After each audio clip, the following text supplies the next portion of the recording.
The game known as the Mormons versus Mullets was a game we were never supposed to get during the regular season of the 2020 season.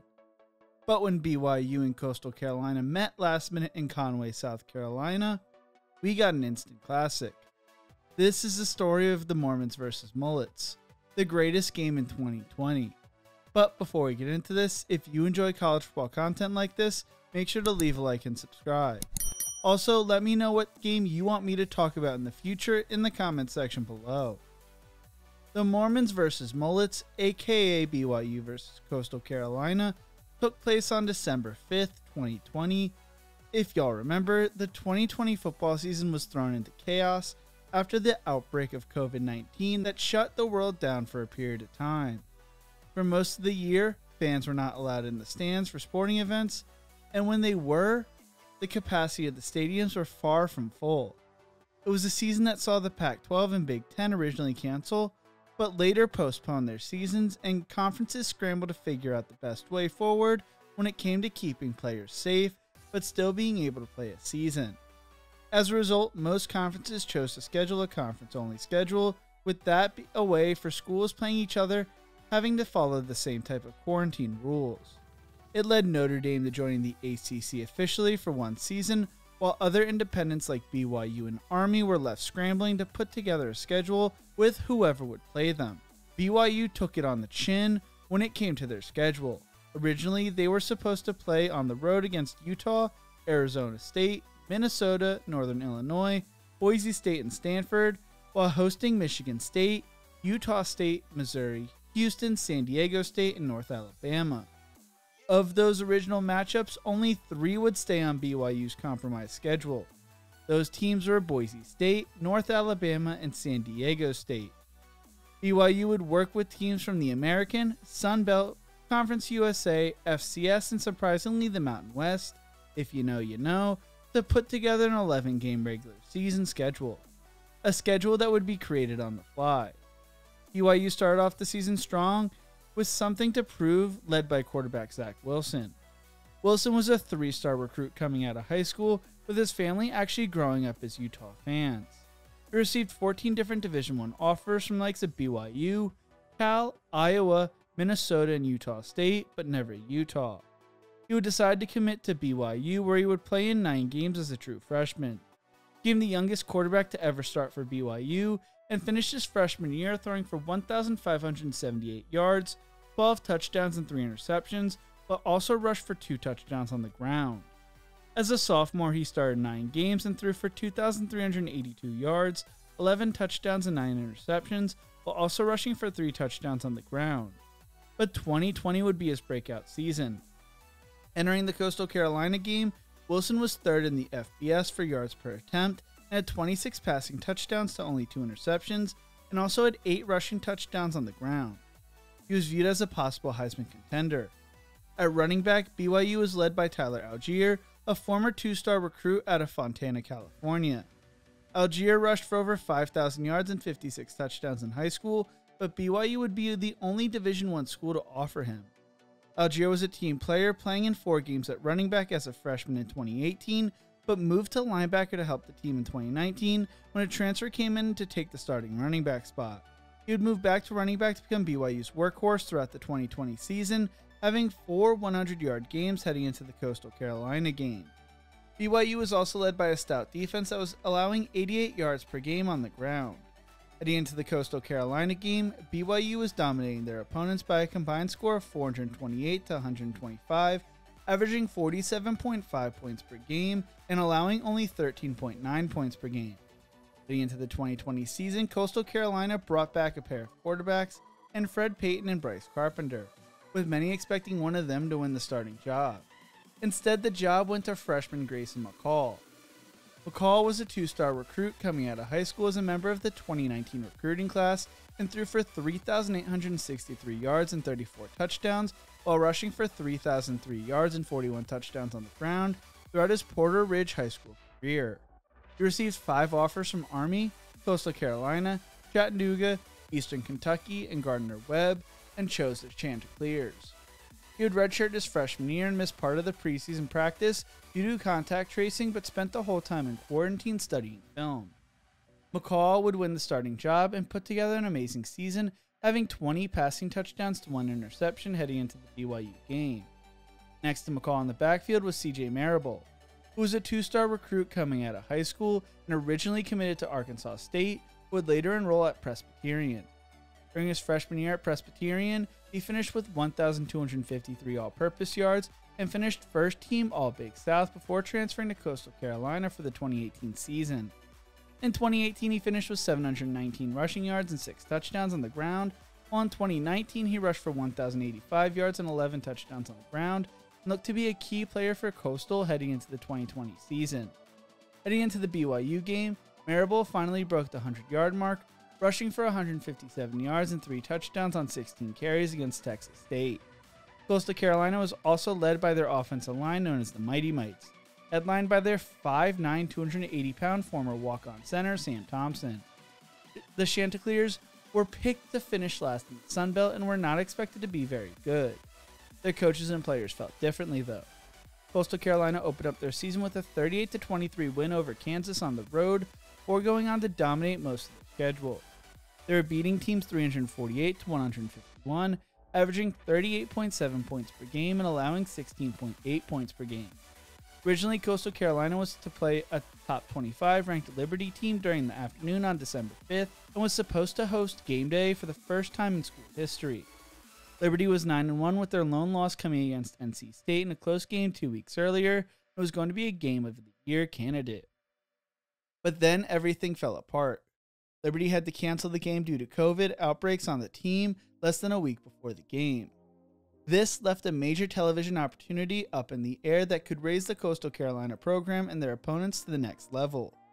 BYU saw an opportunity and happened to be off that week. Athletic Director Tom Holmoe wanted to help his program make it to the New Year's Six game or even the playoff, with them ranked pretty highly, so once he heard about the predicament Coastal Carolina was in, he decided to send the Cougars football equipment truck to Conway. He told ESPN's Heather Dinich, if it had to turn around and come back. But we're not going to miss a game because we don't have our equipment. Our guys just wanted to do it. They pushed me. Holmoe reached out to Coastal Carolina Athletic Director Matt Hogu that Wednesday to try to put together the game. The game did not become official until the following day on December 3rd. The two teams had less than 48 hours to prep and travel to the game. There was not even a contract signed involving the game, but a handshake agreement that down the road they would play a game in Provo. Fans and the media quickly began to embrace the game and remember being so excited to watch this game. BYU's catchphrase that season was anyone, anytime, anyplace, and they backed up their talk. The game quickly garnered the nickname of Mormons versus the Mullets, a play on the 1988 Catholics versus Convicts game played between Notre Dame and Miami. The Mormons portion referred to BYU's affiliation with the Church of Jesus Christ of Latter-day Saints, and the Mullets portion was a reference to the mullet haircuts worn by many Coastal Carolina players. BYU entered the game as the team that was viewed as the bigger, faster, and stronger team, and Vegas had them as 10-point favorites. Even game day felt like BYU was going to win the game, with everybody but the guest picker, Dustin Johnson, picking the Cougars over the Chanticleers. But BYU was traveling halfway across the country on short notice. It was the first game to take place in December between two 9-0 teams in a non-playoff game since the 2009 SEC title game. The game took place at Brooks Stadium with a crowd of 5,000 people. Brooks Stadium was once a field filled with overgrown weeds and watermelons after serving as a Conway High School football stadium for a period of time. Hogu told ESPN's Ryan McGee, "When we went out there to get ready for the groundbreaking ceremony, there were wild watermelons all over the place. We had to work around that. The first 12 years of the program, they played on natural grass, but then chose to have a teal field when they moved over to turf since the grounds were getting so beat up for practices and games." Former running back Zach Silverberg felt like if they were going to get new turf, they should choose something with a little pizzazz. So he pitched to head coach at the time, Joe Maglia, that they should get teal turf during a small talk conversation. Maglia laughed at this idea at first, but then Silverberg explained, "We're in Horry County, and we're by the ocean. Think about our environment. We have a blue sky, we have blue teal water, we have white clouds, we have sand, and it's our colors. So it's just the school's colors, it's about our entire environment. Moglia saw Silverberg's vision and pitched it to the president, and it was soon approved and the field was given the name the Surf Turf. The Surf Turf would host one of the best games of the 2020 football season. BYU would win the toss and choose to defer the second half. Right from the beginning, you felt like this game mattered to these players as they got chippy on the opening kickoff. Coastal Carolina would pick up a few first downs, but ultimately their drive would sputter out. BYU would get the ball on their 9, and it looked like they had a game-breaking play to start their drive when the first play they called resulted in a 91-yard touchdown that would actually get called back due to a holding call. Chanticleer's defense would get the stop and start their second drive on their own 6. They would proceed to drive down the field over the next 9 minutes and 5 seconds, scoring with 10 seconds left in the first quarter on a Marable rushing touchdown. They would miss the extra point to take a 6-0 lead. Zach Wilson would end the half with an impressive scramble. A little over a minute later, Algier would break one for 42 yards to give the Cougars a 7-6 lead. After a big run by Marable, McCall would fumble the ball in an option, giving the Cougars great field position and all the momentum. The Chants defense would come up big and get a stop on 4th and 1, breaking up a deep double pass. Coastal Carolina would get the ball back and drive down the field, and on 3rd and goal, McCall would take it himself but took a huge hit at the 1, setting up a 4th and goal, with McCall out with an injury the next play. Fred Payton would come into the game and hand the ball off to White, giving the Chants a 13-7 lead. BYU responded. Wilson found Dax Milne for a 41-yard touchdown reception. The announcers wondered whether he stepped out of bounds or not, but the play would not be reviewed, and we had a ball game on our hands as time wound down in the first half. Coastal Carolina would go 3 and out, and it just left enough time for BYU to set up a Hail Mary opportunity. On the Hail Mary attempt, Wilson threw it for over 65 yards, and the ball would be picked off on the 1-yard line. After the interception, Pat Ford wrote, "On the return, Chanticleer's Teddy Gallagher and Jeffrey Gunter gooned up on Wilson, hurling him to the ground twice and sparking a bench-clearing dust-up." Things were now heated between the two teams, and it felt like the old Miami-Notre Dame matchup with the hatred on the field, which is wild since these teams had set up this game in less than a week. BYU drove down the field to start the second half and kick a field goal to take a 17-13 lead after Wilson was stopped on 3rd down, and things got chippier and chippier. Coastal would then once again have a drive stalled out, but then BYU almost muffed the punt. Algier would fumble on BYU's 29, and Coastal recovered, setting them up with amazing field position. The Chants were fired up, would get stopped as both defense truly stepped up in the 3rd quarter, and Coastal Carolina could only get a field goal. Coastal would get the ball back and drive down the field, with Grayson McCall connecting with Cameron Brown to get the ball down to the 2-yard line, and CJ would score his 2nd touchdown of the day with 11:35 left to cap off an 85-yard drive. They attempted to go for 2 to take a 7-point lead and failed. The defense of both teams would step up as the 4th went on, and Coastal held the 22-17 lead. At one point, Wilson scrambled on 3rd down and hurdled, and when he got up, he got away with a shove. What made this game special was the fact that the refs let the guys play. Coastal would run down most of the clock, but on 4th and 2 with a little over a minute left, near their own 50, they decided to punt the ball away. BYU would almost muff the punt as time slowed down. Pat Ford from Sports Illustrated wrote back in 2020, "That's where the game stood when BYU took possession at its own 18-yard line, with 55 seconds left and no timeouts. This was a mission impossible situation for the missionaries, but also a chance for Wilson to have a Heisman moment and erase what had been a difficult night. Things would become even worse when BYU was called for a holding call, and they had 91 yards to go with 43 seconds left. Gunnar Romney would make a leaping catch for 33 yards and would come up shaken up. Then Wilson would connect with Algier for 12 yards and 15 yards with Dax Milne. With 7 seconds left, BYU was at Coastal Carolina's 31.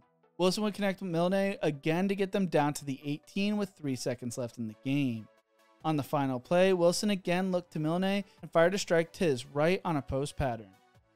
Milne, who got an inside release on the defensive back KJ Johnson, reeled in the pass at the 3. He took 2 steps towards the end zone and was contacted by freshman safety Mateo Studipo, Then fellow safety Braden Matz threw his body into the collision as well, stopping his momentum cold as Sudapo wrapped up and slung the BYU receiver to the turf.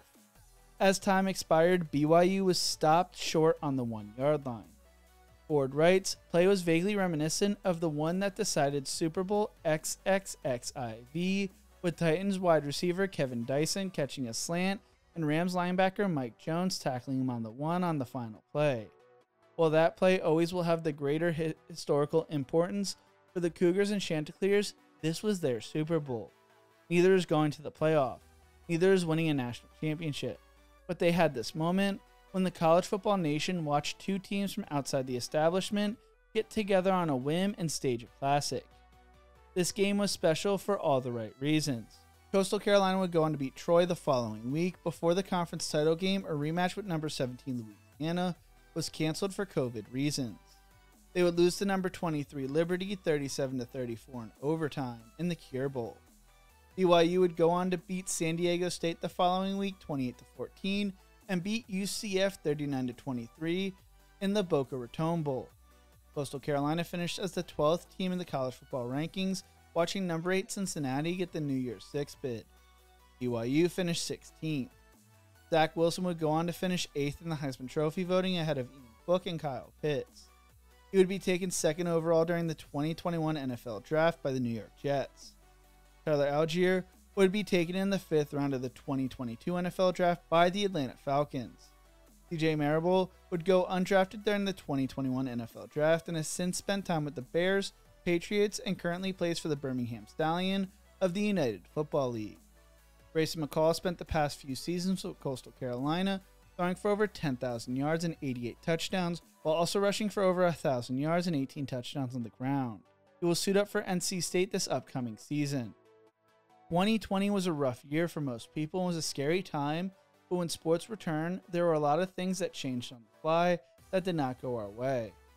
But when this game changed on the fly, it led to the game of the year and let us, for those 3 or 4 hours, forget what was going on in the world and enjoy the game we love, watching a classic that ended on the 1. What do you think? What game should I talk about next? Let me know in the comment section below. If you enjoyed this video, make sure to check out one of my other videos YouTube thinks you will love right here. Don't forget to leave a like and subscribe. Thank you so much for watching, and as always, remember to embrace the grind.